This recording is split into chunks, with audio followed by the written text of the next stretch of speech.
आप सभी को गुड आफ्टरनून। और हमारे पैनल में कुछ एक दो रेगुलर गेस्ट हैं, वो ऑलरेडी लॉन्ग वीकेंड पर हैं, तो थोड़ा सा आपको पैनल आज थोड़ा बदला हुआ नज़र आएगा। रचना जी, गुड आफ्टरनून। बताइए क्या ट्रेड ले रही हैं? Good afternoon. एंड हम ट्रेड लेंगे पॉलिसी बाजार में। पॉलिसी बाजार को हम शॉर्ट करेंगे फ्यूचर्स पे अप्रैल के।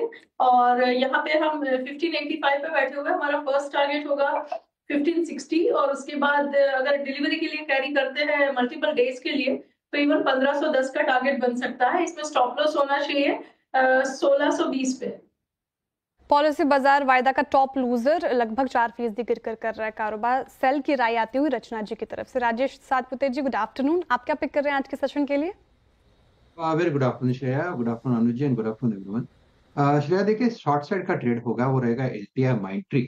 एक बहुत ही वीक कैंडिडेट है ये। पुल बैक पे भी सस्टेन नहीं होता, अपने 10 और 20 डे के क्लस्टर पे भी ये इमीडिएटली शाई करता है, तो मुझे लगता है कहीं ना कहीं यहाँ से ये घूमेगा यानी टूटेगा।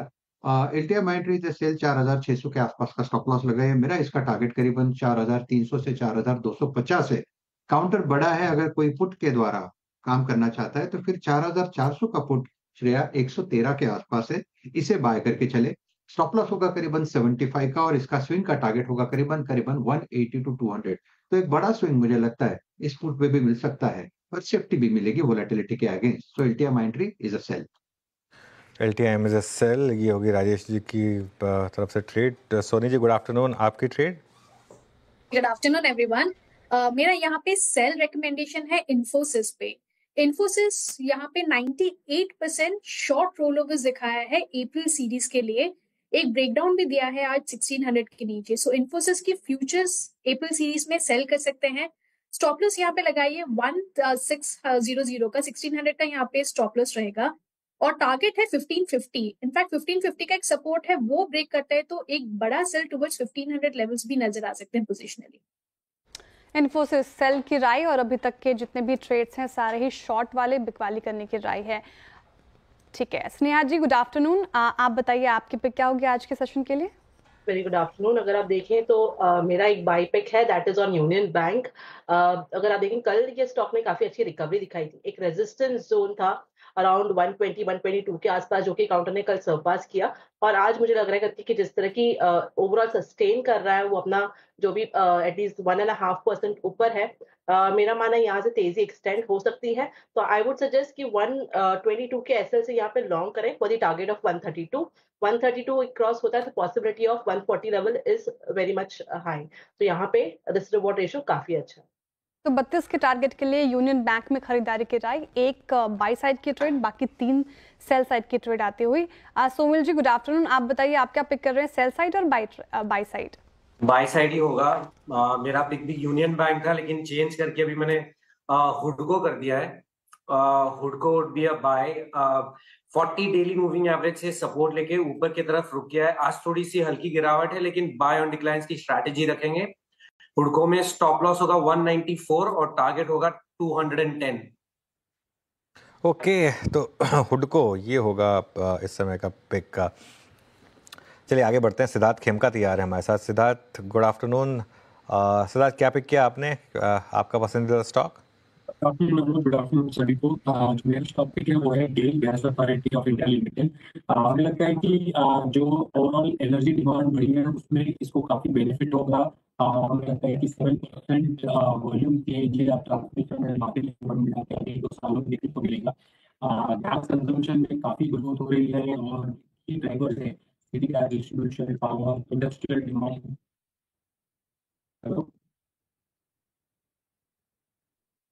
कोई तकनीकी जी, तो बोलो ना यार मयूर तुम।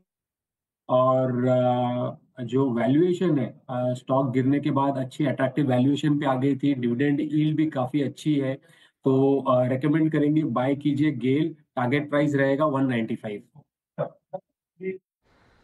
ओके, चलिए गेल पर इस समय एक बाय की ट्रेड आती हुई। ये एक व्यू आज का stock of the day BSE, इसकी बात करते हैं। पहले समझ लेते हैं कि क्या हुआ एग्जैक्टली और उसके बाद एक व्यू भी लेंगे इसके ऊपर। पहले चलते हैं मिताली के पास और समझते हैं कि आज क्यों बना hero of the day. Mitali.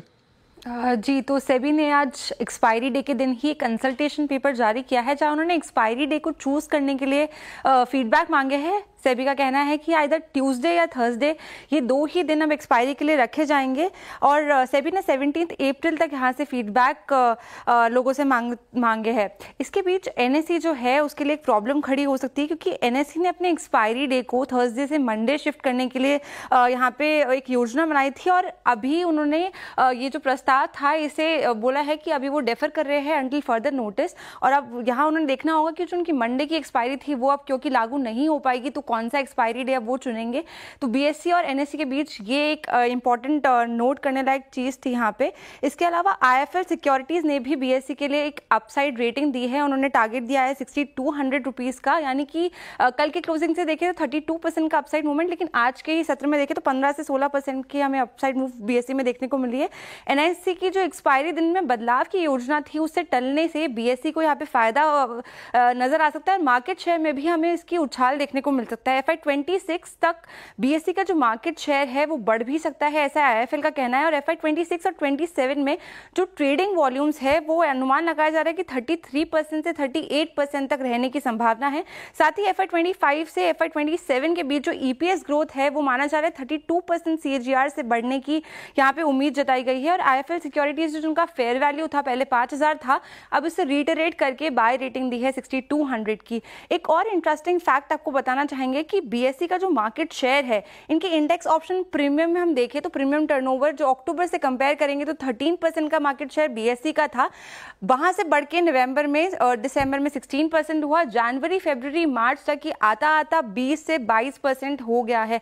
यहाँ पे देखिए मार्च में 22% का मार्केट शेयर बीएसई का हो गया है। एनएसई और बीएसई के कंबाइंड प्रीमियम टर्नओवर की इंडेक्स ऑप्शन की हम बात करें तो और सारे ही ब्रोकरेजेस यहाँ पे काफी बुलिश नजर आ रहे हैं कि मार्केट शेयर जो बीएसई का है वो ऐसे ही बढ़ता हुआ नजर आएगा। तो ये था जिसके कारण आज बीएसई में हमें काफी ज्यादा उछाल देखने को मिला है।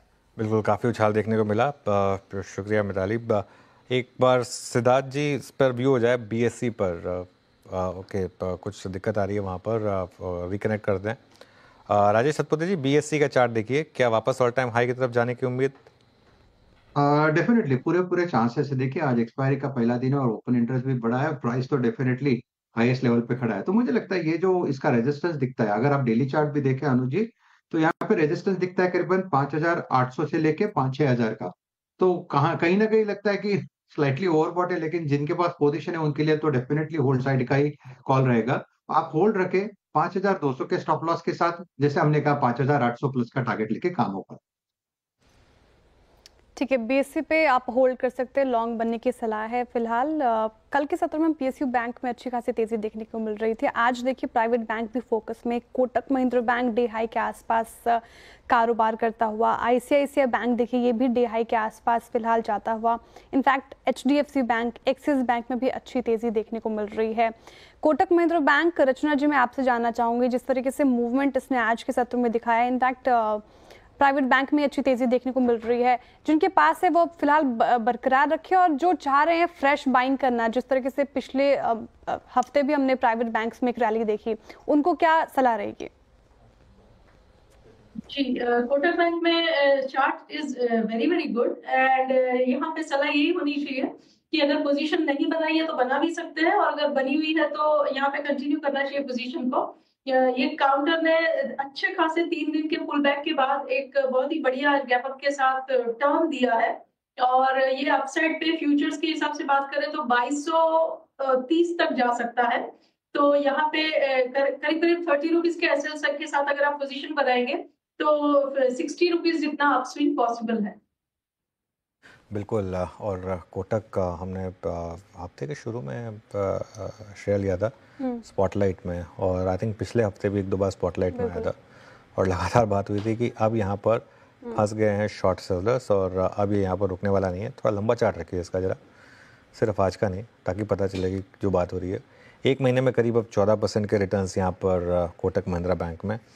और जब मैं कहता हूँ ना रिलेटिव स्ट्रेंथ, अगर आप एक सिर्फ रिलेटिव स्ट्रेंथ की बास्केट का पोर्टफोलियो बना लें, जैसे कोटक हो गया, आपका इंटरग्लोब एविएशन हो गया, आपका इंडियन होटल्स हो गया, ऐसे 5-6 नाम मैं आपको गिना सकता हूँ। मैं नोट डाउन कर रही हूँ।